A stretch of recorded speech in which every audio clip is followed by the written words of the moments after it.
अस्सलामुअलैकुम। तो आज का हमारा टॉपिक है plot. What is plot?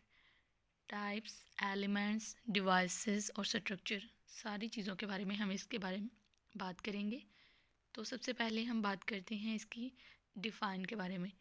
Plot, the sequence of the events that make up the narrative of a story is called plot. ये backbone होती है किसी भी लिटरेरी वर्क का, यानी प्लॉट एक बैकबोन के तौर पे काम करती है किसी भी लिटरेरी वर्क में। वो लिटरेरी वर्क क्या हो सकता है? वो पोइम, नॉवल, प्रोज, किसी भी फॉर्म में हो सकता है। अब हम इसके एलिमेंट्स के बारे में बात करते हैं। एक प्लॉट जो है उसके कितने एलिमेंट्स हैं? इसके 6 एलिमेंट्स हैं। सबसे पहले एक्सपोजिशन।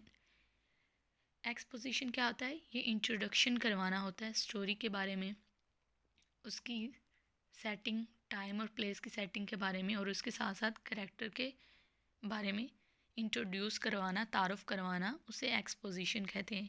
जब भी स्टोरी शुरू होती है तो हमें सबसे पहले इंट्रोडक्शन दिया जाता है और उसके बाद स्टोरी को शुरू किया जाता है। तो इंट्रोडक्शन का जो मेथड है या पॉइंट है उसे हम एक्सपोजिशन कहते हैं। इसके बाद इंक्लाइनिंग इंसिडेंट, यानी ये एक सेंट्रल कन्फ्लिक्ट होता है हमारी स्टोरी का। इसके बाद आ जाता है राइजिंग एक्शन। ये एक टेंशन को क्रिएट करता है रीडर के दरमियान, यानी पढ़ने वाले के दरमियान टेंशन को क्रिएट करता है, और इसके साथ साथ ये हमारे कैरेक्टर्स के दरमियान भी टेंशन को क्रिएट करता है। इसके बाद आ जाता है क्लाइमैक्स। ये एक टर्निंग पॉइंट होता है स्टोरी में, जिससे स्टोरी जो है वो पीक पे चली जाती है, यानी स्टोरी इस टाइम पीरियड पे सबसे ज़्यादा लाइक की जाती है। इसके बाद है फॉलिंग एक्शन। ये क्या होता है कि अब जो है स्टोरी एंडिंग की तरफ आना शुरू हो जाती है। ये क्लाइमैक्स को फॉलो करती है और फिर रेजोल्यूशन की तरफ आना शुरू कर देती है।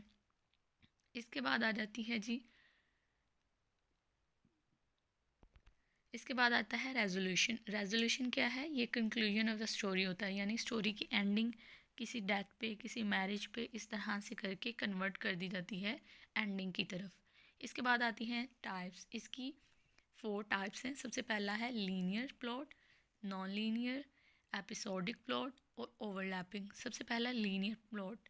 ये कैसा प्लॉट होता है? ये स्ट्रेट फॉरवर्ड, बिल्कुल सीधा सीधा चलता रहता है, और इसकी क्रोनोलॉजिकल नैरेटिव होता है, यानी कहानी बिल्कुल स्ट्रेट चलती है, सीधी चलती है, जिस तरह से जैसे चाइल्डहुड से शुरू हुई और डेथ पे, मैरिज पे ख़त्म होगी, या उसकी ओल्ड एज पे ख़त्म होगी किसी इंसान की। ये होता है लीनियर प्लॉट, एक स्ट्रेट फॉरवर्ड में चल रही है। इसके बाद आता है नॉन लीनियर, यानी jumps back and forth in time, बार बार कभी पास में जा रहे हैं और कभी प्रेजेंट में आ रहे हैं, तो इसको कहते हैं नॉन लीनियर। इसके बाद एपिसोडिक प्लॉट। ये एक सीरीज़ होती है जो लूजली कनेक्ट होती हैं इवेंट्स के साथ, यानी एक सीरीज़ की फॉर्म में हम दिखाते हैं किसी भी स्टोरी को, उसे कहते हैं एपिसोडिक प्लॉट। इसके बाद आ जाती है ओवरलैपिंग। इसमें मल्टीपल जो है स्टोरी लाइन्स दिखाई जाती हैं। मतलब मल्टीपल क्या होती है? मुख्तलिफ़ किस्म की स्टोरी लाइन्स को दिखाया जाता है। कभी हम किसी एक करैक्टर्स की स्टोरी को लेकर चलते हैं, फिर उसके बाद दूसरे करैक्टर की पास्ट लाइफ को बात करते हैं कि उसने पास्ट में क्या किया, या उसकी करैक्टरिस्टिक क्या है, या उसके इंटरेस्ट क्या हैं, इस सब के बारे में। That intersects and overlap. इस तरह से क्या होता है, स्टोरी कटती रहती है और दूसरे के साथ जुड़ जाती है, फिर दूसरे से तीसरे की तरफ, तीसरे से पहले की तरफ, इस तरह से स्टोरी चलती रहती है। इसके बाद हम इसकी डिवाइसेस के बारे में बात करते हैं। इसकी 4 डिवाइसेस हैं। सबसे पहले है फोरशैडोइंग, फ्लैशबैक, रेड हेरिंग्स और प्लॉट ट्विस्ट। फोरशैडोइंग क्या होता है? ये हमें पहले से स्टोरी में हिंट दिया जाता है कि आगे चल के स्टोरी में क्या होगा, और बाद में जब स्टोरी आगे चलती है तो सेम इवेंट हो जाना, इसे कहते हैं फोरशैडोइंग। यानी पहले से ही राइटर की तरफ से हिंट दिया जाना, और बाद में स्टोरी का उसी इवेंट को, यानी उसी हिंट जो दिया था वैसा ही कुछ हो जाना, उसे हम फोरशैडोइंग कहते हैं। इसके बाद फ्लैशबैक्स हैं। ऐसे सीन्स जो रीडर टाइम में फिर से पीछे लेके जाते हैं। ऐसे सीन्स जिनमें रीडर को दोबारा से पास में लेके जाया जाए उसे कहते हैं फ्लैशबैक्स। यानी हम अपनी मेमोरीज़ को रिकॉल करते हैं, हम अपने पास्ट को दोबारा से याद करते हैं, उसे हम कहते हैं फ्लैशबैक्स। इसके बाद है रेड हेरिंग्स। रेड हेरिंग्स यानी मिसलीडिंग क्लूज देना, यानी इसकी वजह से ट्रू प्लॉट से भटकाया जाता है रीडर को। यानी इस तरह से क्लू देना कि आगे ऐसा होगा पर ऐसा नहीं होता, स्टोरी में किसी और तरह का ट्विस्ट लाया जाता है और हमें मिसलीड कर दिया जाता है, डिसगाइड किया जाना, इसे कहते हैं रेड हेरिंग्स। इसके बाद आता है प्लॉट ट्विस्ट। अनएक्सपेक्ट किस्म का जो है कोई भी इवेंट हो जाना और सरप्राइज़ देना रीडर को, इसे कहते हैं प्लॉट ट्विस्ट।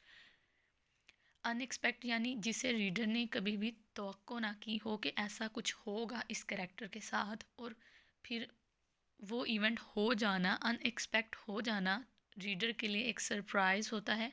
तो इस तरह के जो स्टोरी को या इस तरह के प्लॉट को प्लॉट ट्विस्ट कहा जाता है। इसके बाद स्ट्रक्चर के बारे में बात करें तो ये 2 तरह का स्ट्रक्चर रखता है plot, the hero journey and the 3 act structure. Hero journey में क्या है, ये क्लासिकल नैरेटिव स्टाइल है हीरो जर्नी के बारे में। यानी हीरो जर्नी एक क्लासिकल नैरेटिव स्टाइल है जिसमें हीरो की ट्रांसफॉर्मेशन को दिखाया जाता है। सिर्फ और सिर्फ सारा जो पॉइंट है या मेन लीड को ही दिया जाता है, हीरो को, कि किस तरह से उसकी लाइफ चेंज हुई उसके बारे में दिखाया जाता है। इसके बाद 3 एक्ट जो स्ट्रक्चर है उसमें ये एक सिंपल नैरेटिव स्ट्रक्चर है जो कि कंसिस्ट करता है सेटअप पे और रेजोल्यूशन पे। किस तरह से स्टोरी का सेटअप किया गया है और किस तरह से उसकी रेजोल्यूशन यानी उसकी एंडिंग या कंक्लूजन की गई है, उसे कहते हैं 3 एक्ट स्ट्रक्चर। तो आज की वीडियो में इतना ही, मिलेंगे नेक्स्ट वीडियो में, तब तक के लिए अल्लाह हाफिज़।